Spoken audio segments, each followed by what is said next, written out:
오늘 저는 사랑한다는 증거, 그런 제목으로 하나님의 말씀을 전하겠습니다. 우리가 하나님을 사랑한다는 증거가 뭘까? 우리가 부모님을 사랑한다는 증거, 자녀를 사랑한다는 증거, 나라와 민족을 사랑한다는 증거, 또 복음을 사랑한다는 증거는 무엇일까? 사랑한다는 증거입니다.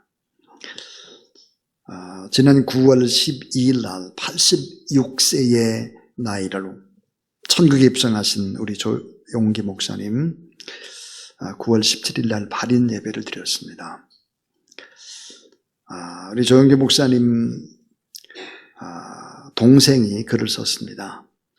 목사님을 떠나보내며, 그런 글인데 동생의 글이기 때문에 참 구체적이고 우리 마음에 와 닿습니다. 제가 한번 읽어보겠습니다. 우리는 롤 모델이 필요합니다. 닮고 싶은 대상이 있으면 자신이 나아갈 방향을 설정하기가 훨씬 쉬워지기 때문이겠죠. 나의 롤 모델은 나도 모르는 사이 내 속에 형님이 자리 잡았습니다. 형님을 천국에 보내드리고 초점을 잃은 사람처럼 멍한 상태로 보내고 있습니다. 평생을 함께했던 큰 형님이자 큰 산과 같던 목사님, 그런 롤 모델의 부재로 마치 하늘이 무너지는 것과 같습니다. 가슴을 도려내는 듯한 고통으로 다가옵니다. 외부와 연락을 끊고 큰 산과 같았던 형님의 삶을 뒤돌아보았습니다. 나의 형님은 폐결핵으로 고등학교 2학년 과정도 마치지 못했습니다. 비록 학교는 더 이상 다니지 못했으나 공부에 대한 열의는 조금도 식지 않았습니다. 형님은 독서 광이었습니다. 그뿐 아니라 영어 사전을 통째로 암기하려는 시도를 했습니다. 훗날 형님이 영어 설교 통역하는 것을 들으면서 형님의 말로 대한민국에서 영어를 제일 잘하는 분이라고 확신했습니다. 그리고 이분이 나와 형제지간이기 때문에 나도 당연히 영어를 잘할 수 있을 것이라는 엉뚱한 유추를 하게 되었습니다. 내가 영어를 웬만큼 하게 되어서야 비로소 형님이 한국에서 영어를 제일 잘하는 사람은 아니라는 사실도 알게 되었지만, 한 가지 여전한 것은 형님이 세계에서 제일 가는 영어 설교가라고 하는 분명한 사실입니다. 형님이 폐병을 앓다 쓰러지고 또 그때 쓴 일기장을 내가 오랫동안 보관해 왔습니다. 읽을 때마다 감탄과 더불어 자괴감에 빠지기도 합니다. 누런 갱지를 손으로 엮어 만든 노트에 적은 일기장인데 반 정도는 한자로 적었고 어떤 때는 영어나 독일어로 군데군데 끄적거려 놓기도 했습니다. 헤르만 헤세나 니체에 관한 이야기를 적기도 했고, 또 병원에서 아르바이트를 하며 받은 돈을 어떻게 쓸 것인가 궁리하다가 스페셜 보너스 1,300환은 동생에게 주기로 했다고 적어놓은 것도 있습니다. 그때 나이가 18세, 19세 정도로 아직 10대 소년이었다는 사실에 나는 놀라울 뿐입니다. 1960년대 말 형님은 효과적인 해외 선교를 위해서 선교지 언어에 능통해야 할 필요를 느꼈고 불어 공부를 시작을 했습니다. 그리고는 독일어와 일본어를 습득하기 위해서 계속 노력을 하셨습니다. 정규 과정을 거치며 공부한 평균적인 사람보다 비교할 수 없을 만큼 많은 노력을 기울였습니다. 물론 설교도 선교도 교육도 구제도 목회도 예외는 아니었습니다. 이런 노력이 자신이 아닌 하나님의 나라를 위해 바쳐졌기 때문에 더욱 빛을 발하도록 하나님께서 축복하셨다는 생각을 합니다. 형님은 많은 분야에서 영적 거인이자 롤 모델입니다. 이제는 하늘나라에 계시지만 그 영향은 여전히 저뿐 아니라 수많은 성도들에게 확실히 살아서 영원히 존재할 것입니다. 조용찬 목사 동생이 쓴 글입니다. 저는 조용기 목사님 그러면 떠오르는 단어가 있습니다. 그것은 기도입니다. 기도. 처음에 교회를 개척하고 기도를 10시간씩 했다는 거예요. 은퇴하시고 나서도 새벽에 3시간씩 기도를 했다 그럽니다. 또 조용기 목사님 그럼 떠오르는 단어가 성령 충만입니다. 뜨겁게 정말 성령으로 충만한 기름 부음이 있었다는 생각이 들고요. 꿈꾸는 전도자다, 그렇게 제 마음에 와 닿습니다. 제가 대학에 들어가기 전 한 1년 반 정도 저는 매주 금요 심야기도, 그때는 철야기도죠. 금요 철야기도에 저는 여의도 순복음교회를 다녔습니다. 자, 11시부터 철야기도가 새벽 4시까지입니다. 그런데 한 10시쯤 제가 갔어요. 한 1시간 전에 갔더니 그 큰 성전이 꽉 찬 겁니다. 그래서 9시에 갔어요. 자, 11시에 시작하는데 2시간 전에 갔는데 벌써 꽉 찼어요.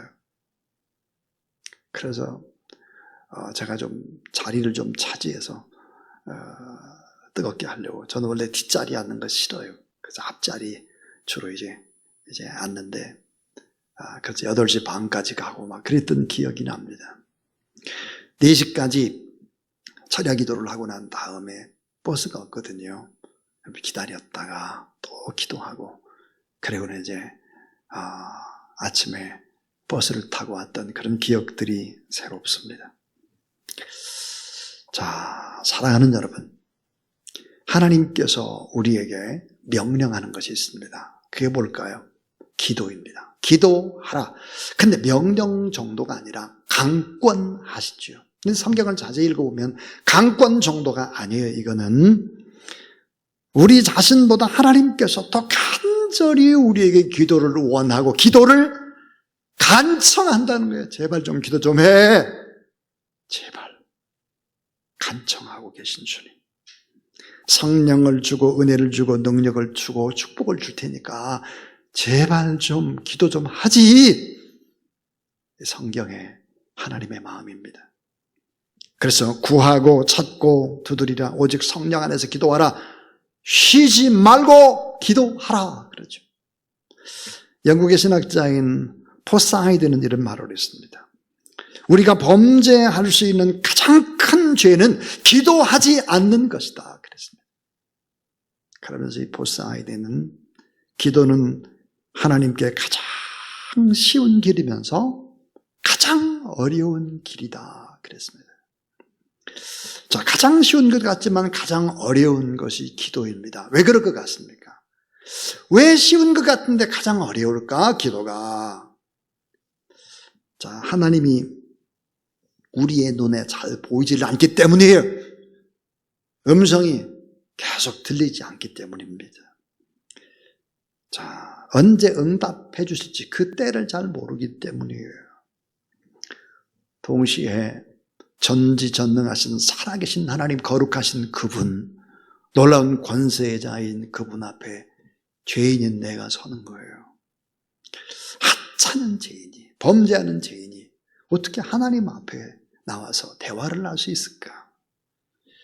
영이신 하나님, 대화한다는 것은 어려운 일이죠. 자, 시편 116편에서 우리는 참 도전을 받습니다.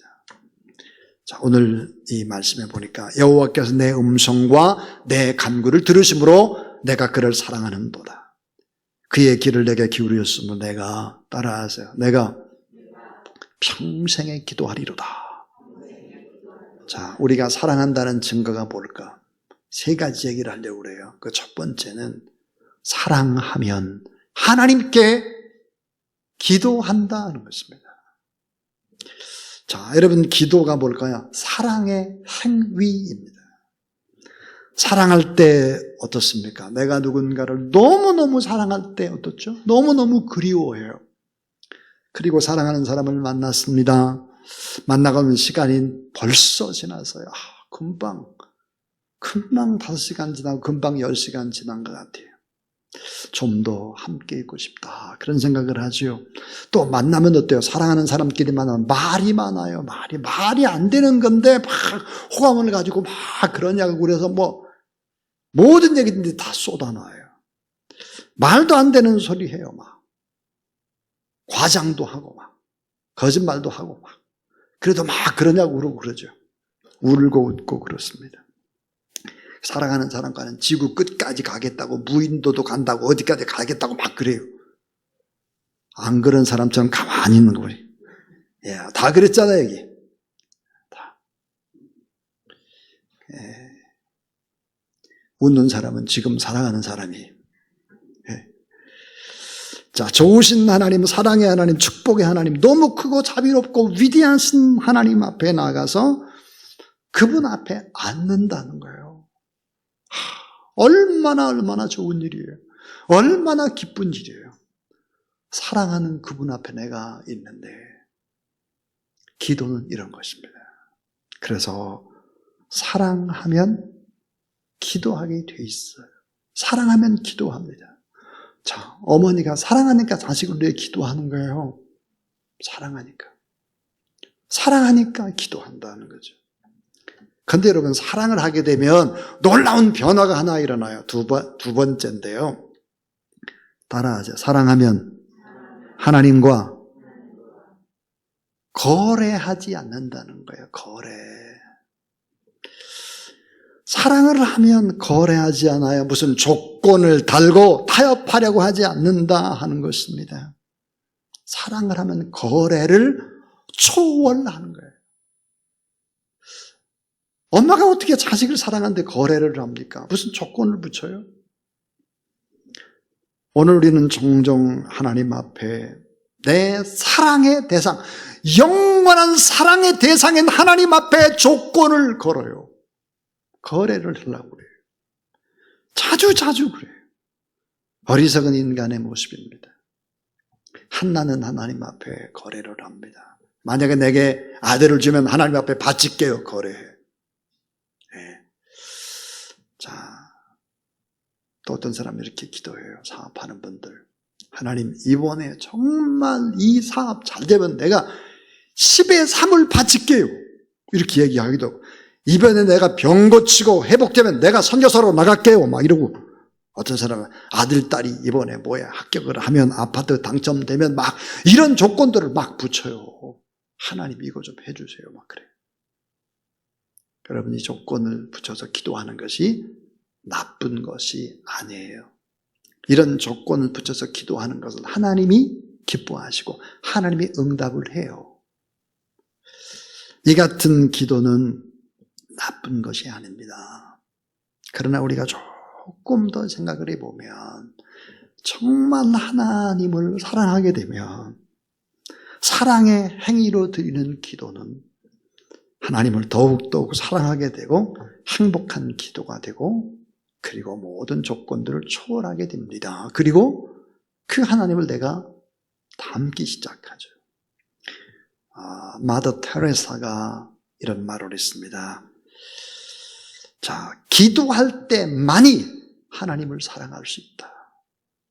기도할 때만이 하나님의 사랑을 배우게 된다. 그랬습니다. 그 사랑하면 하나님과 거래하지 않는다는 거죠. 동시에 사랑을 하면 어때요? 격식이 필요 없어요. 자, 사랑하는 사람이 무슨 말 한마디를 해보세요. 어떻게 하죠? 그래서 가슴에 박혀요. 뭐든지 좀 다 들어주고 싶어 합니다. 자, 우리 시급할 때, 어떤 일이 빵빵 터졌을 때, 그때만 요구를 들어주는 관계가 아니란 말이에요. 사랑의 관계는.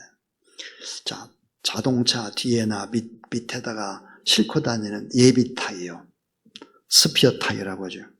왜 예비 타이어가 있을까? 갑자기 펑크가 났을 때 교체하기 위해서 갑작스런 사고가 났을 때잖아요. 여러분, 조건을 거는 기도라고 하는 것은 예비 타이어와 같습니다. 그러나 하나님을 사랑하는 하나님 앞에서의 기도라고 하는 것은 예비 타이어와 같은 것이 아니에요. 그것은 핸들과 같은 기도다. 그렇게 말할 수 있을 것입니다.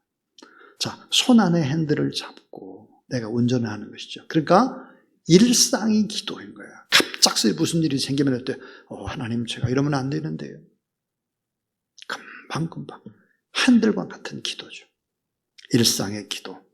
손 안에 도는 핸들과 같은 기도. 인생이라고 하는 차를 타고 가면서 늘 우리가 어때요? 안전하게 갈 수 있도록 핸들을 움직이잖아요. 이게 기도라는 것이죠. 그래서 칼빈이라고 하는 신학자는 이런 얘기를 했습니다. 시편에는 영혼의 구석구석을 다 해부해 놓은 인간의 해부책이다 그랬습니다. 인간의 모든 감정들이 시편에 다 녹아 있는 거예요.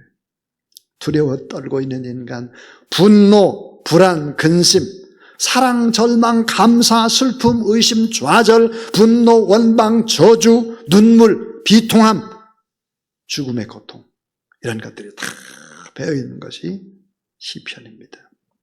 근데 여러분, 사랑을 하다 보면은 모든 얘기를 다 해요. 사랑하는 사람 앞에 막 제가 무슨 얘기도 하고 막 그렇게 할 수 있잖아요.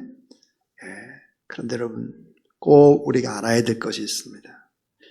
사랑의 아버지, 하나님 앞에 기도했던 다윗의 기도를 보면 이 다윗의 기도 가운데 무서운 기도가 있는 것을 보게 됩니다. 분노를 막 토해내요. 저주의 기도를 막 해요. 와, 무서워요. 하나님 앞에서. 제가 한번 읽어볼게요. 시편 109편 6절부터 14절인데요.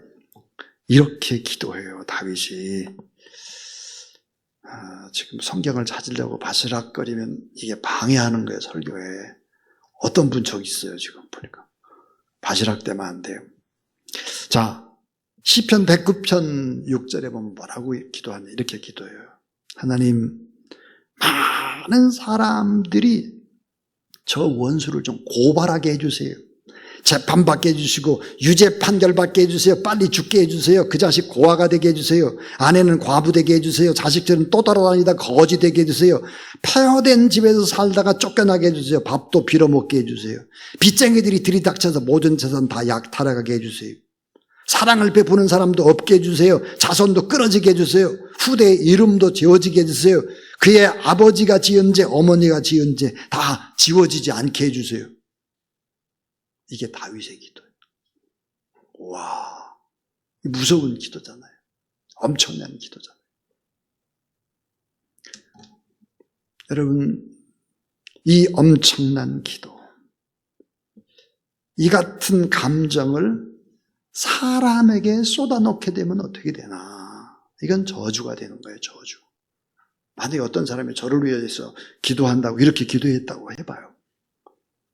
많은 사람이 저를 고발하게 해주셔서 재판받게, 유죄 판결 빨리 죽게 해서 자식은 고아되게 하고 아내는 과부가 되게 해주시고 막 이런 기도를 했다면 제가 얼마나 힘들겠어요. 이 같은 감정을 사람에게 쏟아놓으면 저주가 됩니다. 그런데 이 같은 감정은 하나님 앞에 쏟아놓으면 어떻게 되나? 탄원의 기도가 된다는 거예요. 탄원의 기도. 여러분, 이런 감정을 아무리 사랑하는 사람이라고 할지라도 다 쏟아놓을 사람이 없습니다. 만약에 사랑하는 어머니, 아버지한테 막 제 마음이 이래요 쏟아놔봐요. 엄마, 아빠가 얼마나 걱정하겠어요. 집에 가서 남편에게 쏟아보세요, 이런 거. 아내한테 말 못해요. 왜? 걱정하니까 잠 못 자죠. 만약에 자식들한테 이런 얘기 했다면 얼마나 힘들까, 자식들이. 친구에게, 선배에게 이런 사람들에게 했다면 어떻게, 교회 장로님들한테, 권사님들한테 하고 싶어도 못해요. 오직 한 분, 그분, 자기 아들을 우리 위해 내어주신 그 하나님 한 분에게만 모든 것을 다 쏟아놓을 수 있는 거예요. 왜? 사랑하니까. 그분은 나의 모든 것을 다 아시니까요. 이 탄원의 기도를 하나님이 응답해 주십니다. 어떻게 해요? 들으시고 위로해 주시고 그 마음을 변화시켜 주시고 치료해 주시고 단잠을 주시고 사랑할 수 있는 넓은 마음도 주시고 품어주시고 해결시켜 주신다 그래요. 그래서 이 탄원시의 끝이 어떨까? 처음에 탄원시는 막 이래요. 무서운 막 고발과 저주와 이런 건데 이 탄원시의 맨 끝에 가면 어떻게 될까? 감사, 찬송. 그리고 하나님, 제가 하나님을 위해 살게요. 제 몸을 바칠게요. 헌신입니다. 자, 감사와 찬송과 헌신의 결단이 있어요. 그러니까 우리가 가지고 있는 여러 가지 답답한 모든 부분의 문제들을 사람에게 쏟아놓지 말고 하나님 앞에 탄원하는 여러분 되길 주의 이름으로 축원합니다. 그래야 살아요, 여러분이. 여러분이 살아요. 자, 마지막 세 번째 가장 중요한 얘기 하려고 그래요. 따라하죠. 사랑하면 응답의 때를 믿고 기다립니다. 사랑하면 응답의 때를 믿고 기다리는 거예요. 믿고 기다려요. 사랑 안 하면 기쁨으로 기다릴 수 있어요. 사랑하면 믿으면서 감사하면서 기다릴 수 있어요. 오늘 지금 현재가 너무 어렵고 힘이 들어도 말이에요. 자, 성경에 이렇게 얘기했어요. 구하라 그러면 너에게 주실 것이요 찾으라 그러면 찾아낼 것이요 문을 두드리라 그러면 너에게 열릴 것이니 구하는 이마다 받을 것이요 찾는 이가 찾아낼 것이요 두드리는 이에게 열릴 것이니 자 너희 중에 누가 아들이 떡을 달라면 돌을 주며 생선을 달라면 뱀을 줄 사람이 있겠느냐 너희가 악한 자라도 좋은 것으로 자식이 줄 줄 알거든 하물며 하늘에 계신 너희 아버지께서 구하는 자에게 따라하세요. 좋은 것으로 주시지 않겠느냐. 자, 좋은 것 주시는 하나님. 근데 이분은 어떤 분일까? 나의 아버지. 내가 이분을 사랑해. 이분을. 자, 여러분, 구찾두. 구하고, 찾고, 두드리고, 구찾두. 이 삼중을 강조하죠. 구하라, 찾으라, 두드리라. 이 말의 전제가 뭘까요? 때가 있다는 거예요. 때가 있다. 하나님의 때가, 하나님이 움직이는 때, 하나님이 행동하는 때, 하나님이 응답하는 그 때가 있다. 그 때를 기다려라. 그 말이. 또 하나, 이 말의 의미는 뭘까? 특권과 권세가 있다는 거예요. 기도하는 우리에겐 특권과 권세가 있다. 자, 아들과 딸이 하나님 뭐예요? 아버지라고 불러요. 그리고 아버지에게 뭘 요구해요? 저 이렇게 했으면 좋겠어요. 요구를 하면 여러분 걱정은 누가 할까? 걱정은 아들과 딸의 몫이 아니고 걱정은 아버지의 몫이에요. 아버지의 몫. 아버지한테 맡기고 기도하라. 아버지에게 맡기라는 거예요. 자, 여러분 한번 물어보고 싶어요. 여러분 하나님을 100% 신뢰하시지요? 네, 아멘을 엄청 잘해요. 거짓말이에요. 거짓말. 제가 왜 여러분 아멘 하는 분들한테 죄송한데 왜 거짓말이라고 했을까요? 기도하는 모습을 보면 알아요. 기도하는 모습을 보세요.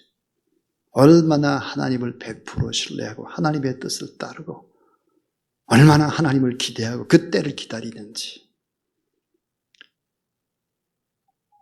하나님의 살아계심과 신실하심과 자기 아들까지 나를 위해서 바치신 그분을 내가 얼마나 사랑하나. 그분을 사랑한다면 기도한다니까요. 기도할 수 없는 상황 속에도 기도를 하게 돼 있어요. 근데 우리 성도들이 기도하지 않는 것을 보면 하나님 사랑 안 하는구나. 예전보다 더 뜨겁게 간절히 기도하지 않고 자꾸 옛날 얘기 하나님 사랑하지 않는구나. 그런 걸 알 수 있어요. 자, 구하라 찾으라 두드리라 구찾자의 하나님. 자, 이 말은 내가 내 마음을 바꿀 수도 있다. 하나님의 계획을 바꿀 수도 있어요. 기도하면. 내가 너와 세상을 함께 걸어가 줄게. 성령을 통해서 내가 풍성하게 해줄게. 내가 지금 그렇게 하는 행위를 보면 징계를 내리고 이렇게 해야 되는데 내가 그 마음을 바꿀게. 그 말이에요.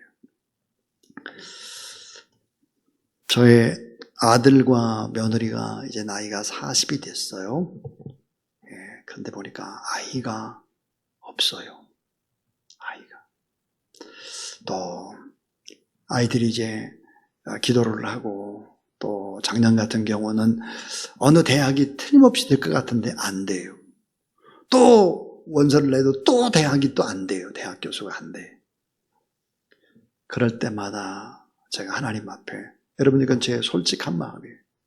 하나님 앞에 어떤 생각이 들어요? 하나님 참 감사합니다. 감사합니다. 응답 지금 안 주신 거 감사합니다. 감사. 더욱더 감사합니다. 왜냐하면 하나님의 때를 기다리는 법을 배워야 돼요. 이거를 배우지 않으면 안 되거든요. 저는 응답이 더디올 때, 고난이 올 때를 압니다. 그때는 어떻게 할까요? 기도해요. 그때는 100% 하나님을 신뢰해요. 암이 오잖아요. 도저히 이건 안 되겠다. 하나님 100% 신뢰해요. 어떤 큰 사고를 당해서 왔다 갔다 하잖아요. 산소마스크 끼고 100% 의지해요. 하나님. 여러분 이런 경험이 있어야 합니다. 이런 경험이 없이 무슨 조건을 걸고 이게 안 되면 실망하고 좌절하고 하나님 사랑하는 거 아니에요. 그렇게 신앙생활하면 안 되는 거죠. 그 하나님의 원리를 배워야 하는 것입니다. 역대하 20장에 보니까 히스기야가 30대 후반에 문둥병, 불치병에 걸렸어요. 하나님께서 이사야를 불러서 이렇게 말했어요. 야, 너 히스기야한테 가서 얘기해라. 히스기야 너 죽어. 그러니까 네 집안에 다 모아놓고 유언을 해라. 그랬어요. 그래서 이제 이사야가 가서 히스기야한테 얘기했어요. 죽는데 준비해 죽을 준비. 근데 히스기야가 어떻게 했죠? 100% 하나님을 신뢰하는 거예요. 그리고는 벽을 향해서 막 하나님 앞에 막 눈물로 간절히 기도를 하는 것입니다. 그 모습을 하나님이 보셨죠. 그리고 하나님이 어때요? 마음을 바꿔요. 마음을 바꿔주십니다. 그래서 열왕기하 20장 5절 6절에 보니까 너는 돌아가서 그랬어요. 이사야에게 너 빨리 돌아가라. 빨리 돌아가서 이 얘기를 히스기야에게 전하라 그 말이에요. 너는 돌아가서 내 백성의 주권자 히스기야에게 이르기를 왕의 조상 다윗의 하나님 여호와의 말씀이 내가 내 기도를 들었고 내 눈물을 보았고 내가 너를 낫게 하리니 내가 3일 만에 여호와의 성전에 올라가겠고 내가 내 날에 15년을 더할 것이며 내가 너와 이 성을 아수르 왕의 손에서 구원하고 내가 나를 위하고 또 내 종 다윗을 위함으로 이 성을 보호하리라 하셨다 하라 하더라 그랬습니다. 히스기야의 문둥병 때문에 히스기야가 간절히 기도했을 때 문둥병이 치료됐을 뿐만 아니라 어떻게 됐나요? 예루살렘 성도 보호되고 나라와 민족도 하나님이 어때요? 보호해 주셨다는 것이죠. 그러니까 이렇게 100% 신뢰하고 기도하는 것을 하나님이 원한다. 하나님의 계획도 바꿀 수 있어요. 바로 그것입니다. 사랑하는 여러분, 마태복음 6장 25절 그러므로 내가 너에게 이르노니 목숨을 위해 무엇을 먹을까 무엇을 마실까 몸을 위해서 무엇을 입을까 염려하지 말라 그랬습니다. 저는 이것을 믿습니다. 자, 따라하세요. 기도는 백신이다. 기도는 백신이에요. 어떤 백신일까요? 염려를 이겨내는 백신. 근심, 걱정, 두려움, 불안 이걸 이겨내는 백신이 바로 기도라고 하는 기도. 그래서 하나님은 기도를 간청해요. 기도하라고 사정을 해요. 사정. 이런 하나님의 마음을 우리가 알아야 되는 것이죠. 자, 그래서 좋으신 아버지, 성령을 주시고 우리와 동행하신 아버지, 그 하나님 아버지께 우리는 늘 사랑을 고백하며 살아야 되는데, 사랑한다는 증거, 내가 정말 하나님을 사랑하나, 내가 정말 교회를 사랑하나, 내가 영혼을 사랑하나, 사랑한다는 증거가 뭘까? 사랑하면 하나님께 기도한다 그랬어요. 또 하나, 사랑한다면 거래하지 않는다. 이것저것 조건 갖다 붙이지 않는다 하는 거예요. 또 사랑하면 응답의 때를 반드시 믿고 기다린다. 근데 어떻게 기다려? 기쁨으로, 감사로, 하나님을 예배하고 찬송하면서 기다리는 거예요.